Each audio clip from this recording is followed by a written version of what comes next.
I think most people know me, but in case you don't, I'm Rodney D. I have the pleasure of being the current head of school at Dwight-Englewood School, and it is a pleasure to see you here. We're going to get some rules out first. Rule number one, to Jerry, Betsy, and myself, this is a great moment. It's a great moment. This is a happy moment. We're lucky to get to it. We're happy today. This is a great moment for Jerry and a great moment for Betsy. Okay? All right, we're all going to get through this. That's rule number one. Okay? This is what we're going to do. For those people who, by the way, did the run, and the run walked the run, and organized the run, I can't thank you enough. None of us can thank you enough. That is the beginning of an annual event. I'm sure that's going to grow. I'm very excited to see where that goes in the future. I can't wait to be part of it next year. I really thank you all. So again,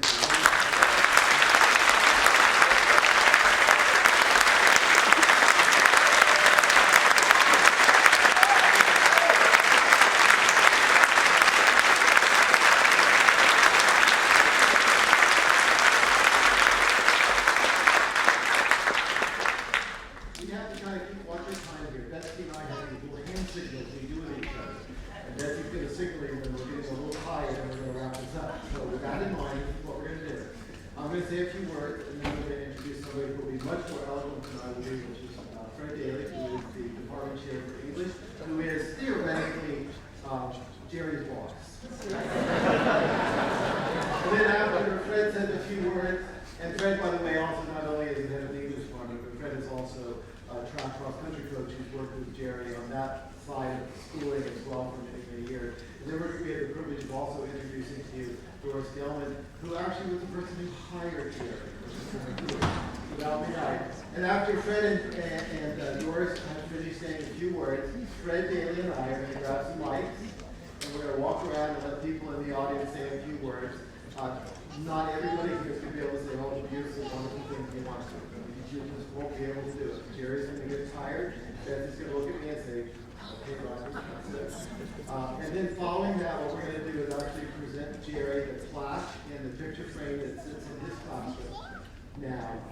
And then at that point, Betsy and Jerry will go home. Betsy has asked a favor because there's an awful lot of old friends here who come a long way today. This is a long day for Jerry, and they would appreciate it this afternoon if they really didn't have visitors. After this, Jerry needs to get some rest. Betsy's asked me to ask you that, and I know that you'll all be more than understanding. We have a reception for you in Hazer Auditorium, and outside Hazer Auditorium for those people who haven't been to the school for a while. It's right down this hallway. And during the reception, that's also an opportunity for you to catch up with each other. You can also walk into Jerry's room. It's right around the corner. By that time, you'll figure out where it is. And there's all kinds of paper and boxes around for people to write notes to Jerry and to Betsy. We have received notes for them all over the country, in fact all over the world, from people who could not make it here, past faculty and staff, past students. And I have read some of them. They're unbelievable. They're really kind of exciting to read. So feel free to sit this afternoon and write a little bit. And if this afternoon is just not the way for you to write, send Marie Sanchez-Gardner or myself an email, and we will make sure that they get included in the box for Jerry. And I can't say for Jerry, I have to say for Jerry and Betsy, because in many ways for both of them. A little bit about the room dedication. In a school, there's two things in academic school that probably is the highest piece you can get. One is a school chair. We presented Jerry a school chair this year in the opening faculty and staff meetings. To be chaired in an academic institution is quite an honor, and Jerry now is the proud owner of his school chair. Probably the next step beyond that, which is the highest I think any institution can give you, is to name a room after you. I'm lucky, I'm very fortunate, I live in a world of names. I was a publicly school educated child who grew up in a public school that there weren't names anywhere. And public schools and those types of institutions are interesting because they levy a tax. People who do or do not want to support the school pay a tax and they build the school, and that's how the school happens. That's not how Dwight-Englewood School exists. The names that are around Dwight-Englewood School are two types of names. They're names of people that this community has inspired so much that they give their wealth and their talent back to the school to give back to the school. And we're fortunate because generations before us and generations today continue to give back to the school. And the other type of name that's on the school, to breathe, Rodney, breathe, breathe. is for those people who inspired us. And that's what Jerry Krautheimer's room is. Jerry Krautheimer's room is us as a community saying to Jerry, you have inspired us as young believers. To breathe. And I think that's what it is. And by the way, we have a little tradition here for those people who haven't been at the school for a while. When we cut the ribbon, we snuck it, by the way, we did it without you. We have two of us were down there, Jerry cut the ribbon, and we sort of dedicated his room. When we dedicated his room, the room no longer has a number on it, and it no longer is associated with the building, so it becomes part of the lore of the school. So kids new to the school and people new to the school will have to walk around when they see their schedule and say, where is Krautheimer's room? Because they won't know it, because it doesn't have a number, and I think that's the fun part of it. And we also, by the way, I think do this rather selfishly. And Jerry, I think you know this. Jerry does not necessarily need any of this. I think for all of us who know Jerry well, Jerry and Betsy do not need this. But they are doing this because they know we need this.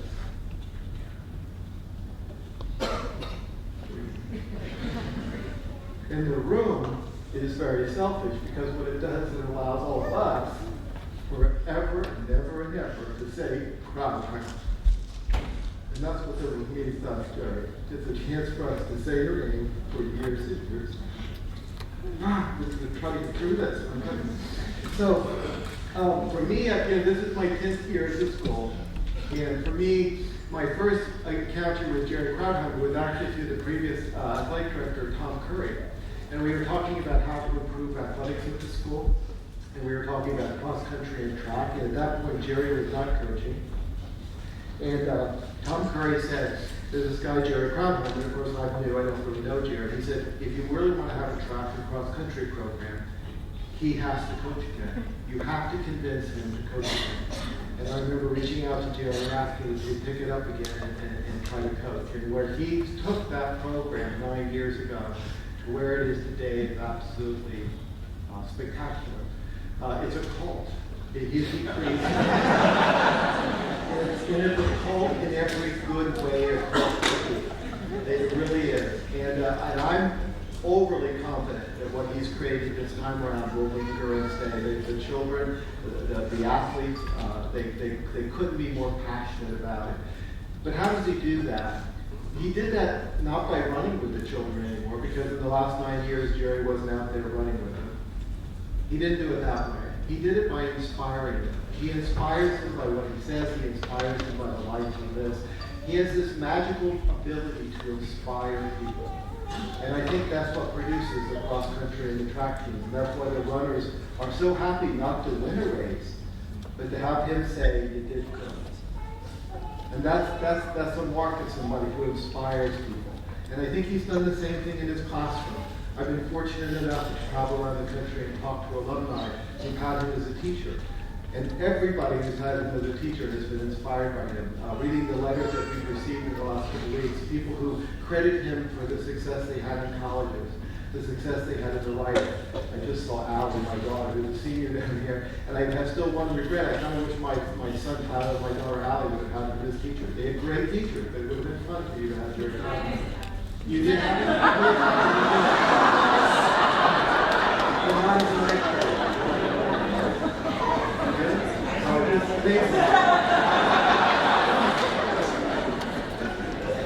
And for those people who have had him, I think what he does in his classroom always stays.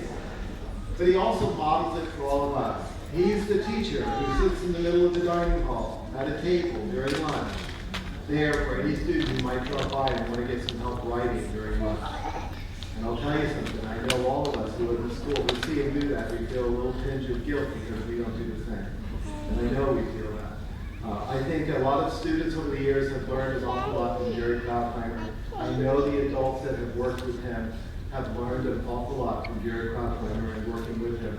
And the beauty of Jerry Krautheimer, and I will tell a this girl squeeze Betsy's name back into this, is if you watch them carefully, through the most challenging moment a couple could ever go through, they're continuing to teach us. They're teaching us so much right now, it's hard to put it into words. And for me personally, Jerry and Betsy, I can't thank you for how much you've taught me.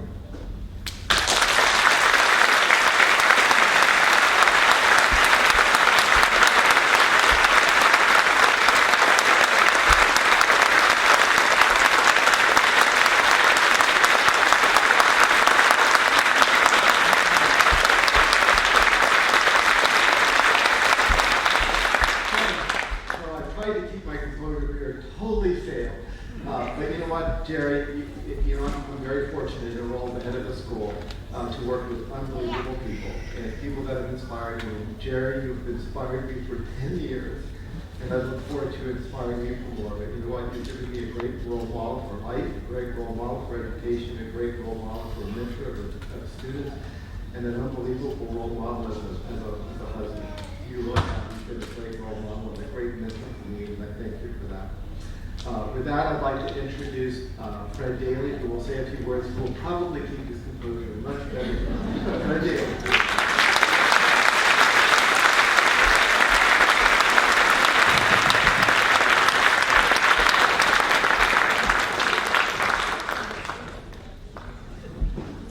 I don't know if it's Kraut's dream or his nightmare to be in an auditorium full of sweaty runners. Nobody in the English department has identified more cases of plagiarism than Mr. Krauthamer.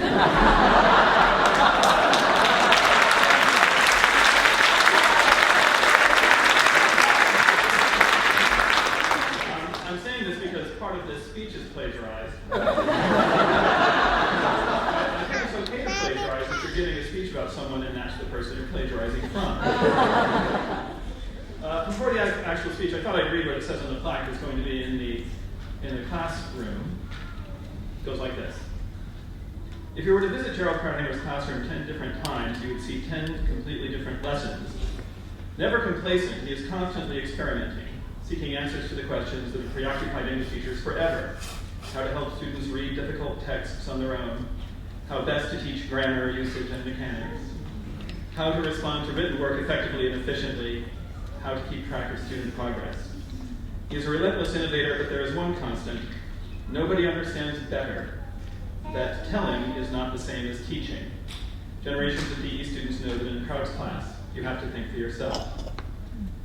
Kraut has also brought to our community a remarkable generosity of spurts of spirit, furnishing the track team with needed equipment, taking runners to Holmdel on Sundays to learn the course, holding office hours in the cafeteria to consult with students about their writing, sharing his wisdom and his many inventions with colleagues, and always with the idea of preparing us to continue on our own. In these and countless other ways, we have all learned from him. So that was a nice introduction, and from it we can tease out a few themes. Well, 3 themes for my 5-paragraph essay about Kraut. He was a great teacher and colleague for 3 main reasons.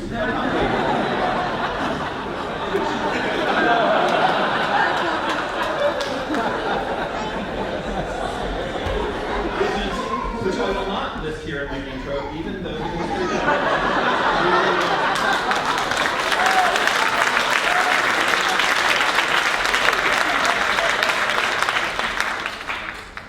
The first reason that needs to be discussed is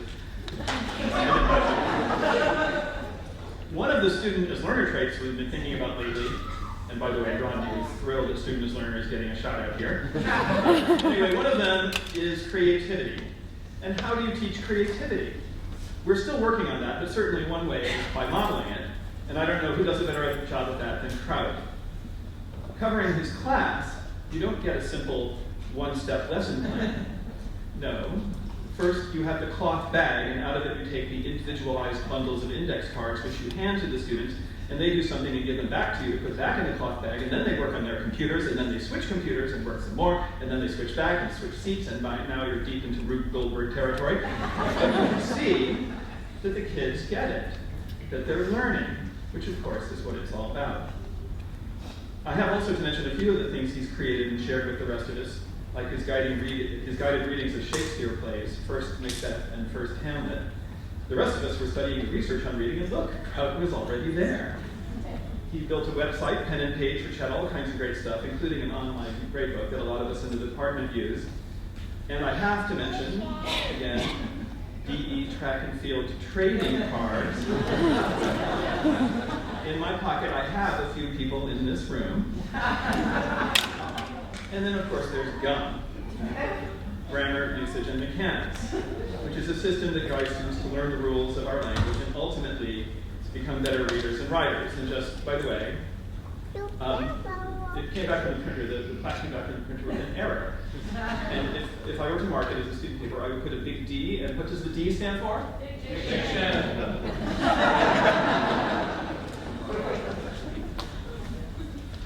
One person in particular who I happen to know a lot from this system is me.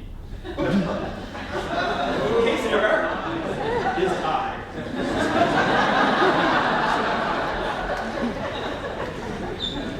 All of this innovation takes time, lots and lots, and this reminds us that one of the qualities that a great teacher needs is stamina, and that's another area in which Kraut surpasses us all. As an endurance athlete, maybe he has an advantage, I don't know, but the amount he is able to do is staggering. For us English teachers, grading written work is always a killer, and Kraut assigns a lot of it, provides ample feedback, and returns it promptly, and that's in addition to head coaching 3 varsity seasons, which nobody else does, keeping meticulous records of everything his students and athletes have done, producing videos for Monday meetings, and the list goes on. Everybody here knows things on the list that I don't have time to get to right now. It's epic. It's Olympian. This is a person of incredible stamina and strength. A few times Kraut has recommended a TV show or a movie to me, and all I'm thinking is, when did you have time to see a movie?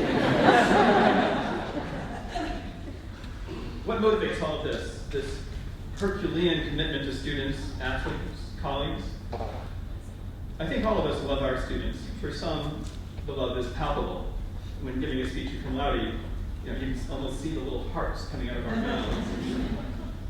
Kraut, though, is in some ways a more demanding text than that, one that requires a favorite term for English teachers, close reading. You kind of have to read between the lines. He's not going to get all the mushy, but he will sing sometimes in the classroom. He won't lavish praise on a mediocre or even a good performance, but he will let you know in the understated way that Julia described before the run that you've done well. And the fact that those moments are golden tells you all that you need to know. You think about all the things I've listed, and the list could have been a lot longer. I didn't even mention the track team tent. And you have what Tara described that day. You spent 2 hours with her, turning her into the runner that she has become. And what you got is pure devotion to the people he's working with, to their learning, and specifically learning how. As Joan Maffetone puts it, he has the uncanny ability to give you only what you needed to do it yourself. The operative word there is give. Well, uncanny is good too for Kraut. Focus on give. I can't think of anyone who has given so much to all of us. Actually, I can think of one. You're married to her.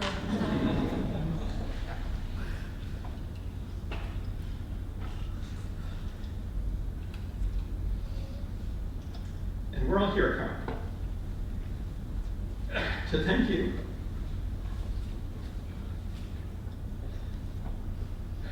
And to make sure you know that we love you back.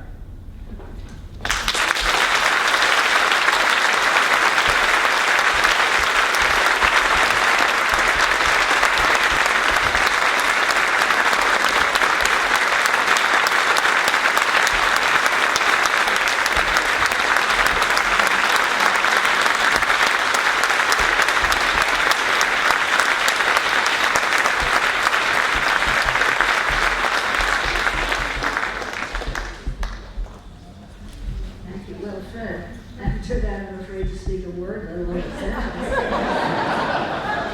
And with great temerity, I have to correct Rodney on 2 things.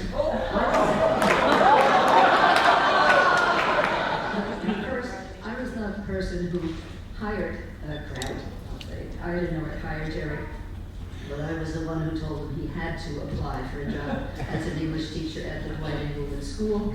And then I was terrified that he wouldn't say anything about himself at an interview. So I did call me then, head of the English department, and say, "You've got to talk to this kid." That's all I did. Did I correct Rodney? Yes. The other correction for Rodney is, no kid is going to go around saying, I believe, oh, I got my next class in Krauthamer. They're going to say, I got my next class in Kraut.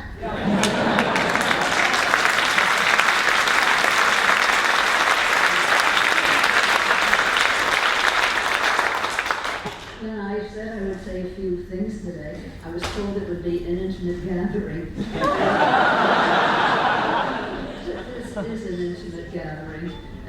the biggest one I ever saw. So that's marvelous. I asked to speak because I think I have the honor of being the person who knows Jerry the longest. I met him over 40 years ago. He has to verify a few things here. When he was a student at New College in Sarasota, Florida, a school for very bright and sometimes strange and unusual people.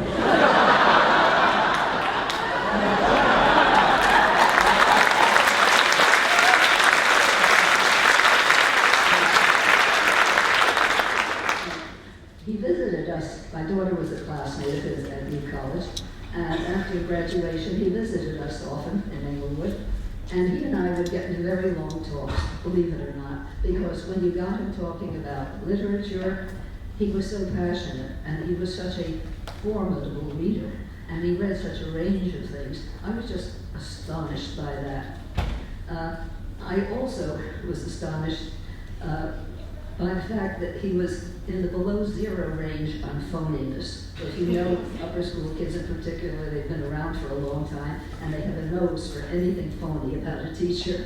He was so honest in everything he did, and I want to emphasize that word. He's one of the most honest people I have ever met intellectually in his relations with you. That's a tremendous trait. I promised Fred Daly that I would say that when I first met Jerry, he had very long hair to his shoulders.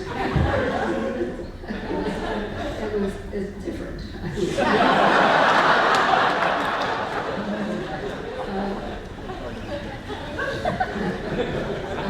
I had a young child in the house at the time, and I was so impressed at his ease with young people.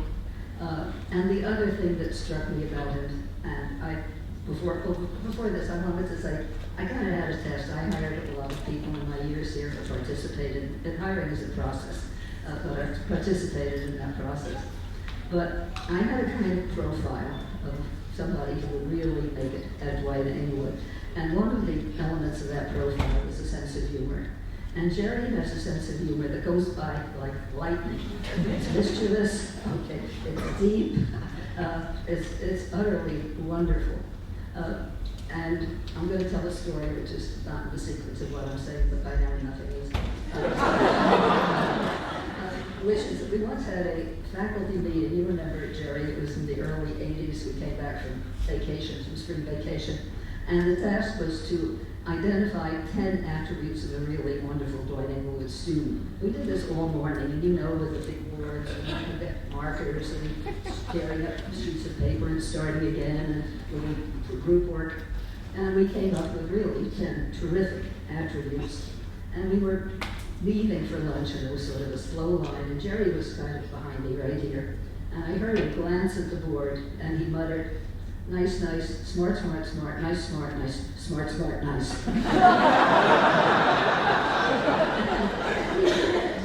He just nailed it.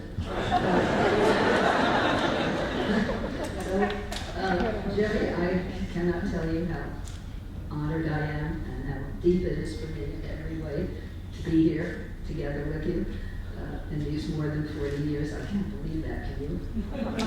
It's really weird. And that's appropriate. But I also want to say in closing, because everything about you has been said so beautifully, and everything about you is felt so deeply, I know. I wanted to say to you, smart, smart, nice, nice, nice, very, very smart, utterly nice.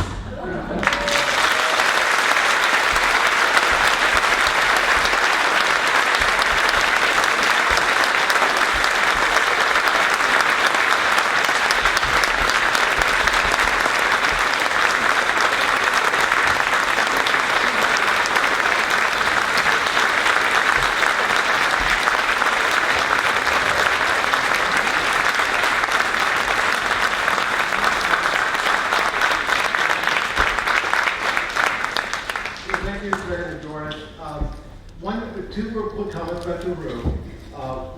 His room, the Jerry Krauthamer room, Kraut, is on the second floor of Leggett. For those people who haven't been to school for a while, Leggett Hall is this beautiful building. It's sort of like the diamond our grandmother gave us. We're really trying to do a beautiful job restoring it.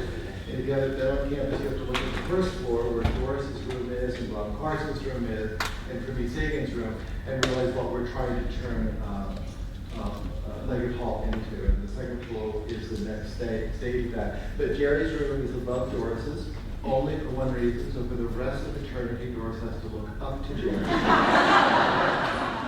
And we are going to save the room next to Jerry for someday, and I don't know when it will be, when Betsy Carson might finally come in and say, you know what, it's time for me to retire. I hope that's never Betsy, so that they're always together, and Betsy's room will be above Bob Carson's room, which will be a really nice thing.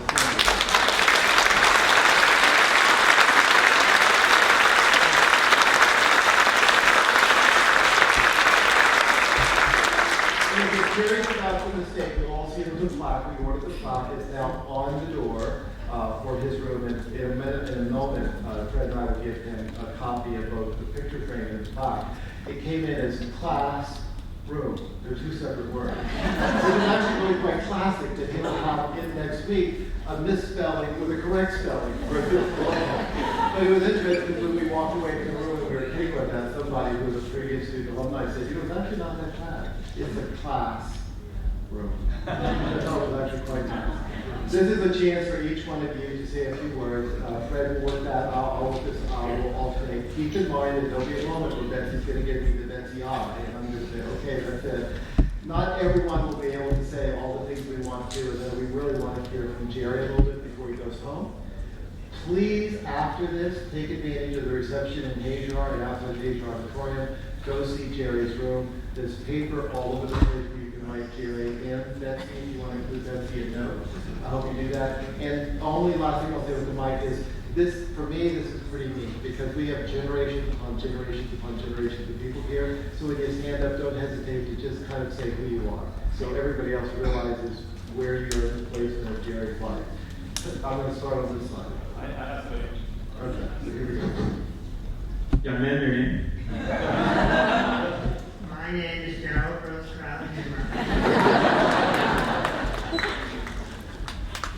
Before this part happens, I just want to make something clear to you that's clear to me, because this is very strange when I hear all these very, very nice things. They're all addressed as if somehow I brought them to the school, which for me is the most bizarre thing in the world. But I recognize that the things that I've been able to accomplish that I'm proud of, or the good moments that I've had, or the ability for a moment to be nice, things like that have nothing to do with anything, that I somehow brought to the school. It's something I learned from my students and from my colleagues, from the staff every day here.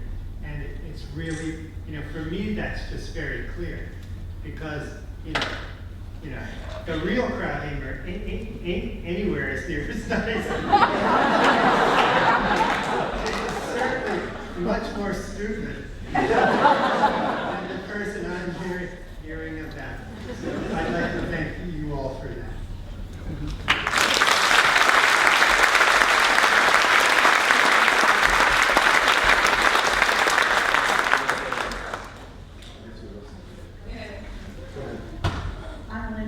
And I'm Jason Dargan's mom. Jason couldn't be here today, but I'm going to from him. Kraut, you've always been 100% straight up with me, even though at times I wish you weren't. Through all of that, you really helped me develop into the person I am today. And that is something I will forever cherish and remember. And I'd like to thank you as well for helping shape my son into the person he is.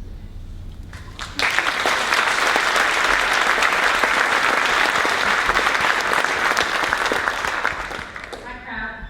I'm Sarah Kraut, and I graduated in 1982. And my brother and I, was going to say these two, I think we're in the first crop of runners on the track team. And I think you remember this, probably would not have run. but for you. You had to drag me out there, even Bobino.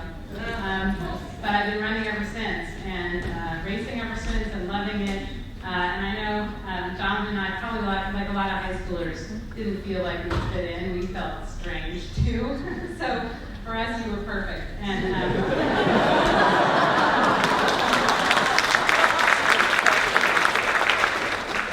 have so many memories really my best memories of high school are from running and athletics and sports, because otherwise I think I felt so strange. And you took us to those amazingly fun grimy meets at 168th Street at the Armory, and then we went to Burger King afterwards. This is gluten-free everything. Fries. And the meets in Kearney, Jersey City, where when we would lie down to stretch, we'd get up, our sweatpants, and they were cotton back then, were just covered with grime and dirt. And then all winter we'd go up and run along the Palisades and do the Manhattan Touch and Back. And all of those runs, I can remember every step of them, every step, every mile. Thank you so much for getting us started and for creating our best memories of life here at Dwight-Englewood.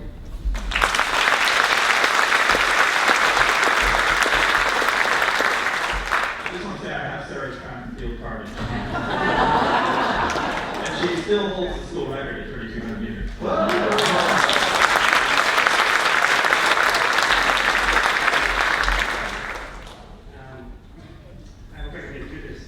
So, my experience with Dwight-Englewood was a little bit different. My best friend here, also parents both taught here.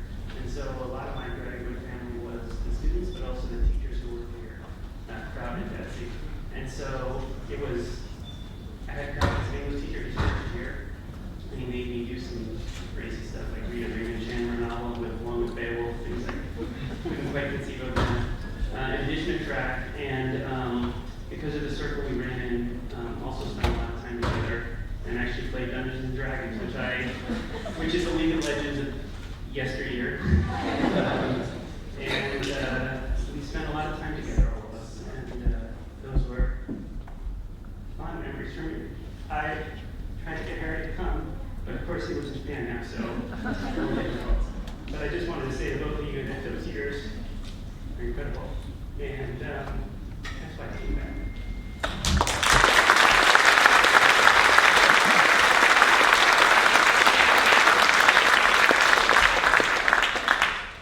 My name is Kraut, one of the fire class of 07. I just feel privileged because I had Mr. Krauthamer for 5 years. You know, some of you guys have him for track or English. I had him for 8th grade silent reading. I had him for debate for 4 years, which alone was one of the best times I've ever had at Dwight. I had him for English, and I had him for some weird senior electives class. Why not, right? So I spent a lot of time with Krauthamer. I don't have one memory of him that's good. The entire experience at Dwight, Mr. Krauthamer made it. So thank you for all your time you spent.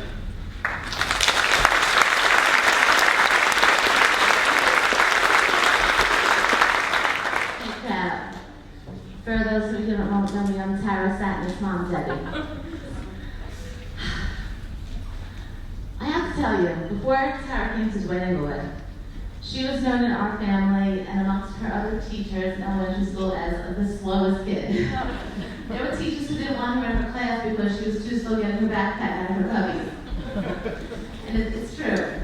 But you have shaped her, and Mr. Daly, you too, into a love of running.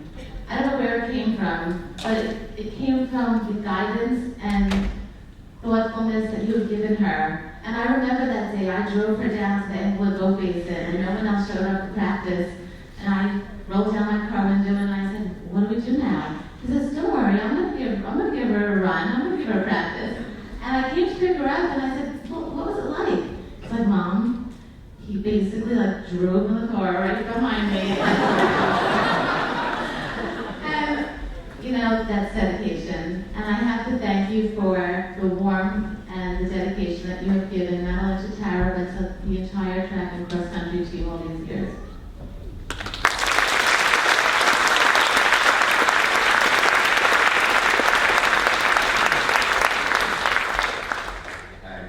Peter Platt.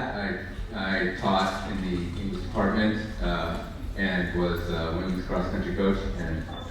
assistant in 1983 to 1987. Right out of college, this wonderful school gave me a chance to be a teacher. A lot of people here are Kraut students, and I think it's important to remember, and this has been said by some of his colleagues, but his colleagues are taught by Kraut too. And Kraut taught me how to be an English teacher. He was the chair, and Nelson was chair. She's wonderful as well. She's also here.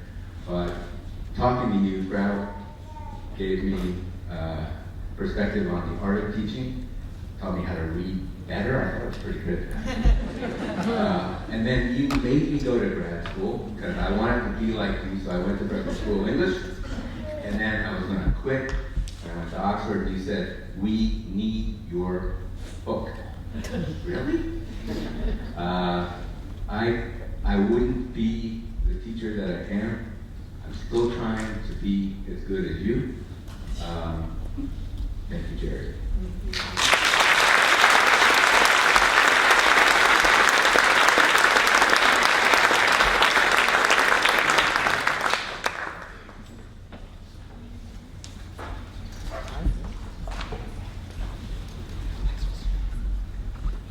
Hey, Kraut.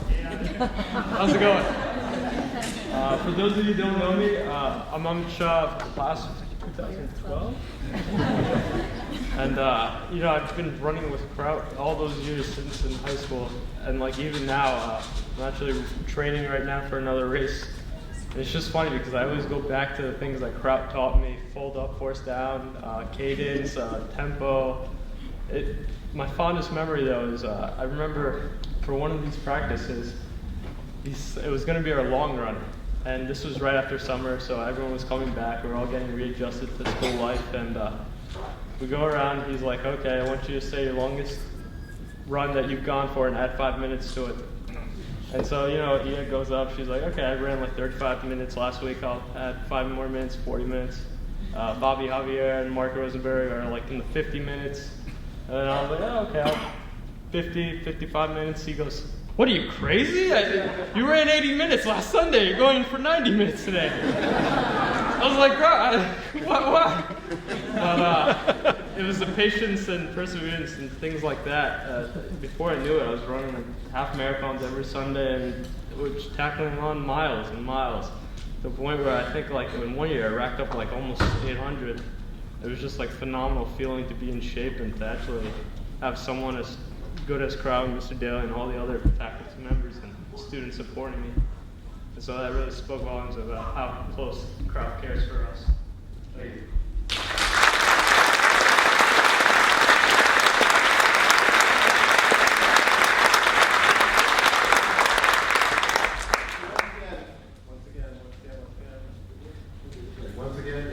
Once again, I really encourage you to write some notes this afternoon. Gary, we're going to give you 2 things. This one is a misspelling, I understand. Jerald Krauthamer. It is the classiest room in our school.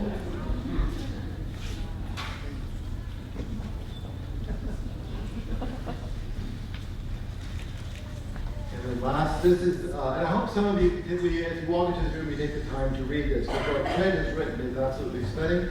But Jerry, this is the frame that will hang in your room forever as well. So thank you.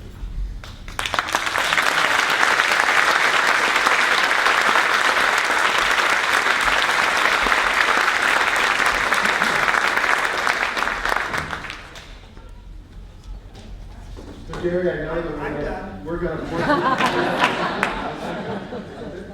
Okay. There we go. I'll just say goodbye. Thank you. Thank you very much. This is stunning and it's overwhelming.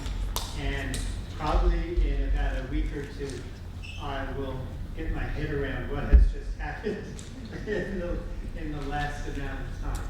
But I'm overwhelmed by your coming out today and your show of support. And as always, for the patience over the years you've been able to extend to me, so that I can do as much as I can try to do overall with you. Thank you.